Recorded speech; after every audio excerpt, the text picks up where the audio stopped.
खरं तर विद्यार्थी मित्रांनो, आज धर्म म्हणजे काय हा खूप मोठा प्रश्न पडलेला आहे. धर्म म्हणजे सदाचरण असा अर्थ पहिल्यापासून आपल्या भारतीय संस्कृतीमध्ये सांगितलेला आहे. धर्म म्हणजे दया दाखवणे, इतरांच्या विषयी चांगली भावना ठेवणे, सहिष्णू वृत्तीने वागणे.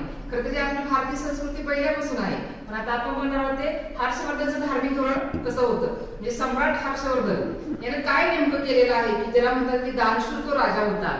तर एक तर तो फार धर्मश्रेष्ठ राजा होता, म्हणजे तो दानशूर राजा होता. सगळ्यात जसं आपण म्हणतो की महाभारतामध्ये कर्ण हा दानशूर होता, तसं आपल्या भारतीय संस्कृतीमध्ये सगळ्यात जास्त सम्राट हर्षवर्धन राजा हा दानशूर राजा होता. त्याची जी बहीण होती राजश्री, त्याच्यापेक्षा लहान बहीण होती राजश्री, तिला घेऊन त्याने पूर्णपणे दान केलेलं आहे. लक्षात ठेवा, आपल्या बहिणीला घेऊन, बहिणीला सांभाळून, तिचं राज्य सांभाळून चांगल्या पद्धतीनं कार्य करण्याचं काम सम्राट हर्षवर्धनानं केलेला आहे. खरं तर तो प्रथम हा काय होता तर तो शिव उपासक होता. म्हणजे तो शिवाची पूजा करायचा, शिव उपासक होता. तो शैव धर्माला जास्त मानत होता. हे त्याची तिथे दिलेली जे दानपत्र आहे, ते दानपत्र किंवा जी तिची नाणी आहे, मुद्रा आहे, त्याच्यावरून समजतं. कारण त्या मुद्रावरती माहेश्वर असं त्यानं लिहिलेलं आहे किंवा कोरलेलं आहे. त्यावर आपल्याला काय कळतं की तो शैव धर्माचा म्हणजे शिव उपासक प्रथम होता. पण नंतर त्याची जी बहीण होती राजश्री, तिच्या म्हणण्यानुसार त्यानं बौद्ध धर्माचा स्वीकार केलेला आहे आणि बौद्ध धर्माचा प्रचार आणि प्रसार केलेला आहे.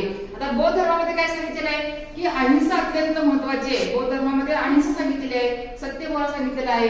त्याचं जे धोरण होतं ते कसं होतं, अहिंसात्मक धोरण होतं. मांसाहार पूर्णपणे निषिद्ध होता, म्हणजे शाकाहार मांसाहार राहिलं पाहिजे असं त्यांनी सांगितलेलं आहे. बौद्ध विहार असतील, स्तूप असेल किंवा धर्मशाळा असतील, म्हणजे सम्राट हर्षवर्धनाने बौद्ध धर्म स्वीकारल्यानंतर बौद्ध धर्माचे विहार, स्तूप, चैत्यगृह त्यांनी बांधून काढले.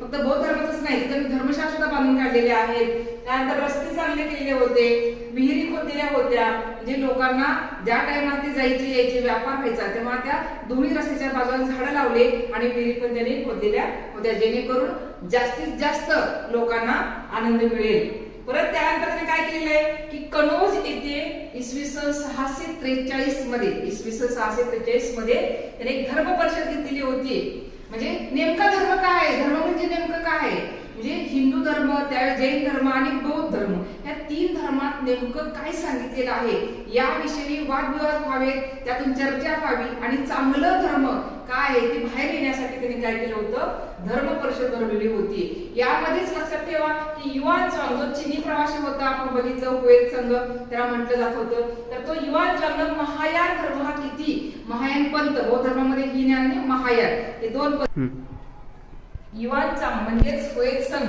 यानं काय केलं होतं की महायान जे पंथ आहे बौद्ध धर्मामध्ये, त्यामध्ये नेमकं काय तत्वज्ञान सांगितलेलं आहे, मानवतेसाठी काय महत्वाचं आहे याच्यावर त्यांनी चर्चा केली. त्यामुळे हिनयांचे लोक होते, हिनयांचा पंथ होता, त्यांनी काय केलेलं आहे, खूप मोठ्या प्रमाणामध्ये वाद घातलेला होता. खरं तर सर्वांना निमंत्रण होतं, पण जास्त हिनयान लोकांनी काय केलं की तिची काही धर्मसभा होती ते उधळण्याचा प्रयत्न केलेला आहे. म्हणजे असं सांगितलेलं आहे किंवा हिनयान लोकांनी विरोध केला की बौद्ध धर्मामध्ये असं नाही असं सांगितलेलं आहे, असं त्यांच्यामध्येच वाद झाला आणि ती धर्म परिषद पूर्णपणे उधळण्याचा प्रयत्न केला. पण यामध्ये सगळ्यात महत्वाचं म्हणजे महायान पंथामध्ये काय सांगितलेलं आहे, मूळ तत्वज्ञान बुद्धांचं काय आहे आणि कशा पद्धतीने मानवाचा विकास होणार आहे, या सर्व गोष्टींच्या विषयी युआन चांग यांनी चांगल्या पद्धतीने आपले विचार मांडलेले होते.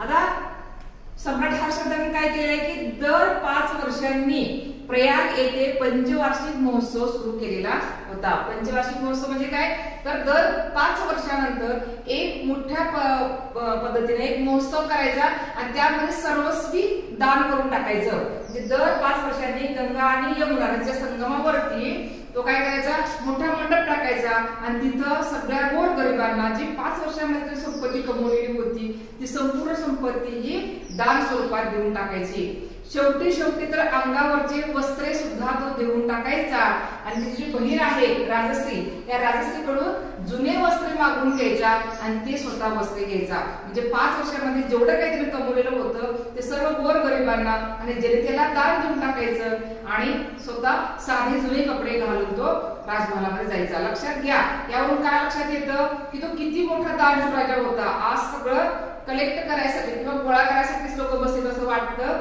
पण जर तुम्ही बघितलं की भारतीय संस्कृती संस्कृतीमध्ये हर्षवर्धन जो राजा होता तो अतिशय महान राजा होता, जो दानशूर म्हणून ओळखला जात होता. त्याचा जो धर्म होता तो धर्म सहिष्णू राजा होता, म्हणजे सगळ्या धर्मात तो मानत होता.